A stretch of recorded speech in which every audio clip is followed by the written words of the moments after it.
यह कहानी दो बहुत खास की है जिसका नाम सोनू और गोपाल है। दोनों दोस्त मिलकर सब्जी बेचते थे और गली गली घूमकर अपनी सब्जियां बेचते थे। एक दिन एक महिला उनके पास आती है और सब्जी का मोल भाव करने लगती है। मोल भाव करते करते महिला ने कहा, भैया थोड़ी सब्जी महंगी लगा रही हो, सस्ती लगा लो। यह बातचीत का सिलसिला लगभग 2 मिनट चलता रहा और फिर महिला सब्जी खरीद कर चली जाती है। तभी गोपाल अपने दोस्त सोनू से कहता है, सोनू, मुझे लगता है कि यह आपकी पत्नी है। आप वैसे ही बातें करती है जैसे तुम्हारी पत्नी करती थी। सोनू यह सुनकर चुपचाप रहता है और कहता है, मुझे तो ऐसा कुछ नहीं लगता है, शायद तुम गलत सोच रहे हो। लेकिन गोपाल कहता है, तुम ध्यान से देखो, वह महिला तुम्हारी पत्नी ही हो सकती है। सोनू ने यह बात सुनी पर उसे यह बात अजीब सी लगती है। गोपाल लगातार सोनू से कहता है कि यह मामला थोड़ा और गहराई से देखा जाना चाहिए। दोनों दोस्तों ने मिलकर जांच पड़ताल शुरू की और उन्हें पता चलता है कि वह महिला सचमुच सोनू की पत्नी आरती ही थी, जो 7 साल पहले मर गई थी। यह खबर जब मीडिया में फैलती है तो पुलिस की बड़ी फजीहत होती है, क्योंकि इस मामले में पुलिस ने गलत आरोपों को सलाखों के पीछे डाला था। यह घटना राजस्थान के दौसा जिले की है, जहां मेहदीपुर बालाजी का एक धार्मिक स्थल है।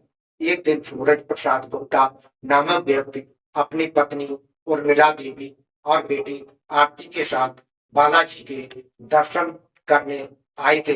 दर्शन करने के बाद आरती ने एक तस्वीर की दुकान में जाकर तस्वीरों पर मोल भाव किया।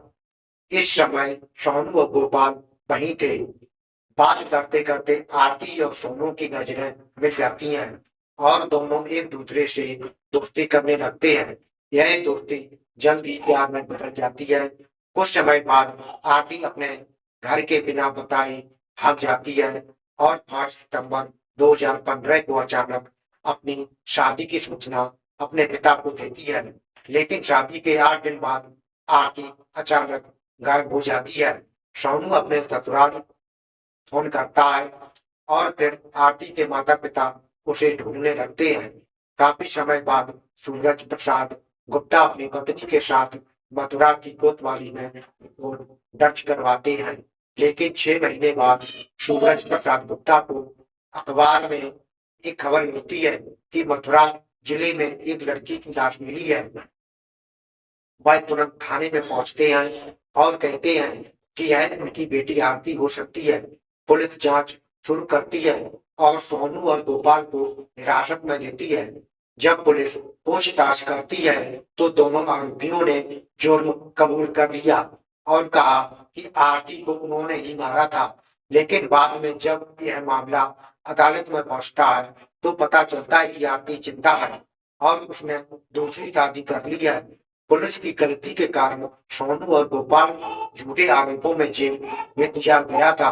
यह घटना मीडिया में छा जाती है और लोग यह देखकर हैरान रह जाते हैं कि कैसे पुलिस ने बिना सोचे समझे आरोपियों को सलाखों के पीछे डाल दिया।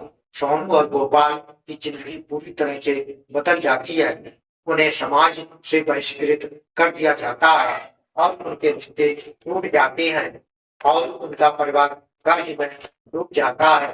लेकिन एक दिन दोनों दोस्त को यह पता चलता है कि आरती जीवित है और वह एक अलग गांव में रह रही है। दोनों दोस्त उसे ढूंढते हैं और पुलिस को इस बारे में जानकारी मिलती है।